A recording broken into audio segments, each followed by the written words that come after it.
Assalamualaikum warahmatullahi wabarakatuh. Perkenalkan, nama saya Firial Fazira, nomor stambuk D1A1200043, jurusan Agribisnis, Fakultas Pertanian, Universitas Haluoleo.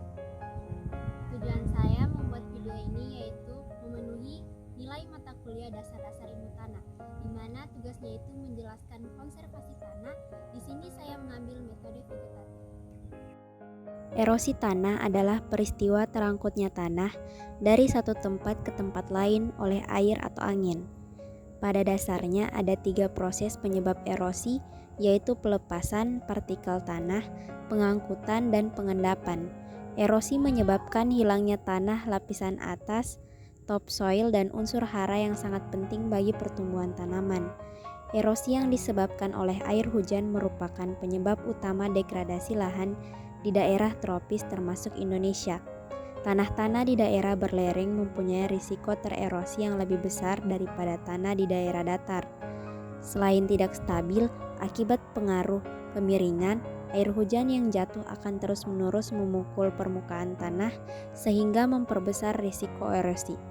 Berbeda dengan daerah datar, selain massa tanah dalam posisi stabil, air hujan yang jatuh tidak selamanya memukul permukaan tanah karena dengan cepat akan terlindungi oleh genangan air.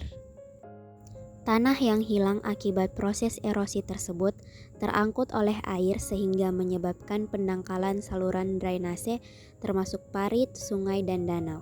Erosi yang telah berlanjut menyebabkan rusaknya ekosistem sehingga penanganannya akan memakan waktu lama dan biaya yang mahal.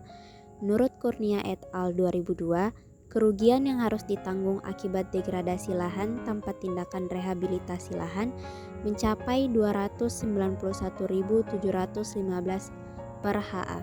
Sedangkan apabila lahan dikonservasi secara vegetatif, maka kerugian akan jauh lebih rendah. Pencegahan dengan teknik konservasi yang tepat sangat diperlukan dengan mempertimbangkan faktor-faktor penyebab erosi. Kondisi sosial ekonomi dan sumber daya masyarakat juga menjadi pertimbangan sehingga tindakan konservasi yang dipilih diharapkan dapat meningkatkan produktivitas lahan, menambah pendapatan petani, serta memperkecil resiko degradasi tanah. Pada dasarnya, teknik konservasi dibedakan menjadi 3, yaitu vegetatif, mekanik, dan kimia. Teknik konservasi mekanik dan vegetatif telah banyak diteliti dan dikembangkan. Namun mengingat teknik mekanik umumnya mahal, maka teknik vegetatif berpotensi untuk lebih diterima oleh masyarakat. Teknik konservasi tanah secara vegetatif mempunyai beberapa keunggulan dibandingkan dengan teknik konservasi tanah secara mekanik maupun kimia, antara lain karena penerapannya relatif mudah, biaya yang dibutuhkan relatif murah, mampu menyediakan tambahan hara bagi tanaman, menghasilkan hijauan pakan ternak, kayu, buah maupun hasil tanaman lainnya. Hal tersebut melatar belakangi pentingnya informasi mengenai teknologi konservasi tanah secara vegetatif. Konservasi tanah adalah penempatan tiap bidang tanah pada cara penggunaan yang sesuai dengan kemampuan tanah dan memperlakukannya sesuai dengan syarat-syarat yang diperlukan agar tidak terjadi kerusakan tanah. Pemakaian istilah konservasi tanah sering diikuti dengan istilah konservasi air. Meskipun keduanya berbeda tetapi saling terkait. Ketika mempelajari masalah konservasi, sering menggunakan kedua sudut pandang ilmu konservasi tanah dan konservasi air. Secara umum, tujuan konservasi tanah adalah meningkatkan produktivitas lahan secara maksimal, memperbaiki lahan yang rusak atau kritis, dan melakukan upaya pencegahan kerusakan tanah akibat erosi. Teknik konservasi tanah secara vegetatif adalah setiap pemanfaatan tanaman, vegetasi maupun sisa-sisa tanaman sebagai media pelindung tanah dari erosi, penghambat laju aliran permukaan, peningkatan kandungan lengas tanah, serta perbaikan sifat-sifat tanah, baik sifat fisik, kimia maupun biologi. Teknik konservasi tanah secara vegetatif yaitu penghutanan kembali, wanatani, termasuk di dalamnya adalah pertanaman lorong, pertanaman menurut strip rumput, barisan sisa tanaman, tanaman penutup tanah, penerapan pola tanam termasuk di dalamnya adalah pergiliran tanaman, tumpang sari, dan tumpang gilir. Dalam penerapannya, petani biasanya memodifikasi sendiri teknik-teknik tersebut sesuai dengan keinginan dan lingkungan agroekosistemnya, sehingga teknik konservasi ini akan terus berkembang di lapangan.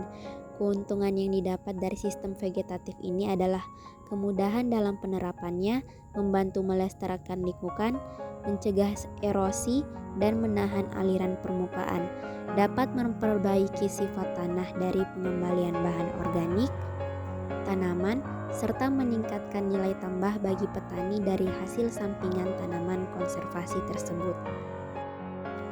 Dalam konteks umum, mulsa adalah bahan-bahan, sisa tanaman, serasa, sampah, plastik, atau bahan-bahan lain yang disebar atau menutup permukaan tanah untuk melindungi tanah dari kehilangan air melalui evaporasi. Mulsa juga dapat dimanfaatkan untuk melindungi permukaan tanah dari pukulan langsung butiran hujan sehingga mengurangi terjadinya erosi percik. Selain mengurangi laju dan volume limpasan permukaan, bahan mulsa yang sudah melapuk akan menambah kandungan bahan organik tanah dan hara. Mulsa mampu menjaga stabilitas suhu tanah pada kondisi yang baik untuk aktivitas mikroorganisme. Relatif rendahnya evaporasi berimplikasi pada stabilitas kelengasan tanah. Secara umum, mulsa berperan dalam perbaikan sifat fisik tanah. Pemanfaatan mulsa di lahan pertanian juga dimaksudkan untuk menekan pertumbuhan gulma. Dalam bahasan ini, mulsa sisa tanaman atau bahan-bahan lain dari tanaman yang berfungsi untuk konservasi tanah dan air diuraikan. Peran mulsa dalam menekan laju erosi sangat ditentukan oleh bahan mulsa, persentase penutupan tanah, tebal lapisan mulsa, dan daya tahan mulsa terhadap dekomposisi.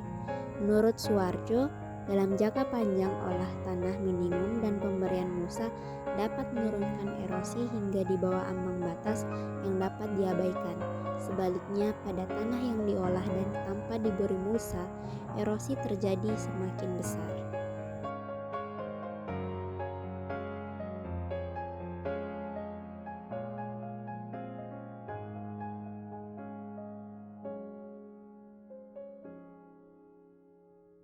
Itulah tadi penjelasan saya mengenai materi konsentrasi tanah, yaitu metode vegetatif pada kacang panjang. Terima kasih. Assalamualaikum warahmatullahi wabarakatuh.